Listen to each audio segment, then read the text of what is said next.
You see this map right here? That's North Africa you're looking at. Well, once upon a time, it was dominated by people who looked like this. Black Africans. Surely you can't be serious. Actually, I am serious, and don't call me Shirley. No, round here they call me Trillblack. And in this video, I'm going to prove to you not just the black presence, but outright black domination of North Africa before the massive displacement caused by the trans-Saharan slave trade, Arab ascendancy, and the Turkic Ottoman Empire. I'll be doing this with just 5 unbelievable quotes from the ancient world with receipts and context provided. But before I blow your minds, a special thank you for the sourcing of some of these quotes goes out to a very mysterious viewer of our channel by the name of The Debunker. Look out for him in the comments below if you want, but don't look too hard. Legend says he only comes out at night, and if you should see one of his notoriously elusive comments, you will indeed vanish from the face of the earth. You've been warned. The Medes mingled with those Libyans who lived closest to Spain. Little by little, the Libyans altered the name of these people in their barbarous tongue, calling the Medes Moors, Mauros, although the Moors are named by the Greeks for their color, for the Greeks call black Mauros, and indeed, blasted by blistering heat, the Moors have a countenance of a black color. That quote was from Isidore of Seville, writing in his Etymologies, chapter 9, part 2, paragraph 122. As you've just heard, he apparently believed that the origin of the word Moor is linked to an ancient Greek term for the color black, which the Greeks gave the original inhabitants of North Africa because they had black faces. Isidore reasons that the black color is because of the sun, a common but erroneous belief among ancient Europeans who encountered people as starkly different to themselves as black Africans would have looked. Yes, the word Moor did much later come to be used for the people of North Africa in general, whether black or lighter skinned, particularly if they were Muslims. But originally, at least as far as Isidore of Seville was concerned, the term was what the ancient Greeks called the inhabitants of North Africa due to their black color. He called to his rebels then, stirring them with his voice. The Moorish throng came together on the run, and their black faces filled up the tents. And that was a quote from Roman writer Flavius Cresonius Corippus, writing in his epic poem, The Libyan War. This poem is based on the historical incident in which Roman general Ioannis Troglita led a campaign to suppress a rebellion of Moors in North Africa. Okay, full disclosure time. Your boy caught them lying. Who? Well, sadly, something many white academics do when they find blacks on the pages of history in significant positions of influence and agency is they either attempt to downplay these positions or outright scrub us off those pages. We've covered this in past videos. Check them out in this video's description below. In the most readily available translations of Corippus's Libyan War, Western translators have been caught scrubbing again, this time by translating black faces as dark faces, so that if you're reading Corippus's work in English, without knowing any better, your imagination reaches for a modern day North African when thinking of the Moors in the story. But you can easily tell this is just coping and deception on the part of some sadly prejudiced translators. How? Well, the word they've translated merely as meaning dark hair happens to be the word negrea.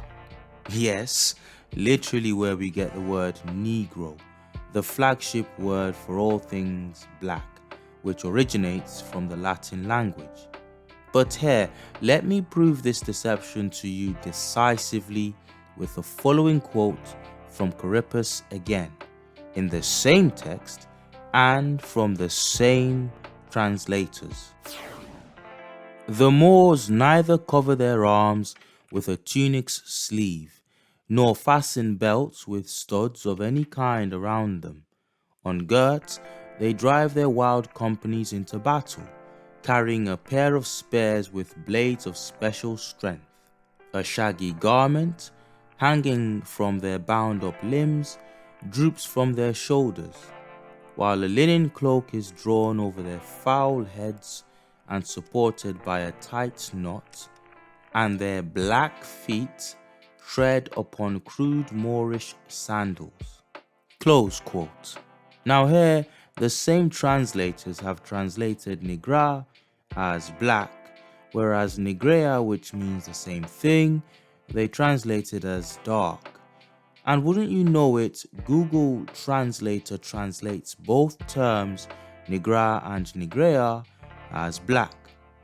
I guess when you lie, it's pretty hard to keep your narrative matching at all points, right?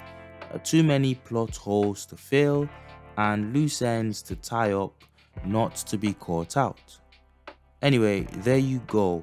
Corippus the Roman describes the Moorish hordes rebelling against Rome as a people with black faces, and Corippus also tells us the Moors have black feet. So no, not just tanned Arabs. But wait, we caught them out yet again. Here, I'll explain after one more quote from Corippus just to hit it out of the park. Akin to darkness, its face seemed Moorish, fearful in its black color. Once again, I've had to do a bit of digging here too, past the cleverly placed lies. See, the only readily available translation on the internet translates this sentence as, quote, akin to darkness, its face seemed Moorish, fearful in its dark color. Whereas the Latin says this, cognata tenebris maura udibator facis negro colore horrida. Cognata tenebris here means akin to darkness, and nigroc colore horrida is the parts translated as fearful in its dark color. Nigroc and tenebris have no phonetic similarity at all. And in addition, put the word nigroc into Google Translator and again you get this. Yep, black. And yet somehow the English translators have here thought it best to pretend an ancient poet, an actual poet, said something as unpoetic, chaotic, and ugly to the ears as akin to darkness, its face seemed Moorish, fearful in its dark color, as opposed to fearful in its black color. Why have the translators done this? Well, you work that one out yourselves. And while we're on it, what exactly is a dark color? Are we talking about dark blue, dark red, or dark yellow? Wouldn't it be simpler to just translate that word nigroc in its most simplest meaning? Anyway, this from ancient Greek writer Herodotus, typically referred to as the father of history, writing roughly 500 years before Christ, saying this specifically about the indigenous inhabitants of Libya. One thing more also I can add concerning this region, namely that 4 nations and no more inhabit it, and 2 of these nations are indigenous, while 2 are not. The 2 indigenous are the Libyans and Ethiopians, who dwell respectively in the north and the south of Libya. The Phoenicians and the Greek are incomers, or newcomers. When the ancient writers use the term Ethiopians, they are referring to black folks. In fact, that's what the term means, those of the burnt face. Although there's evidence that the origin of the word is actually more flattering than it sounds. But that's for another video. Hit that subscribe and notification button for an upcoming video on that. Herodotus here says the two indigenous tribes to Libya in his day were one group he just defaults to as Libyans. And the other group, well, if they're indigenous to the region, they're Libyans too. But to specifically differentiate them from lighter skinned North Africans of the time, he called this second group Ethiopians, undeniably black people. Okay, if you stuck with me this far, I'm going to give you a reward. It's a bonus 6th quote. I wasn't going to mention it because I've mentioned it in past videos, but here it is. Quote, "Stranger, this land is called Libya.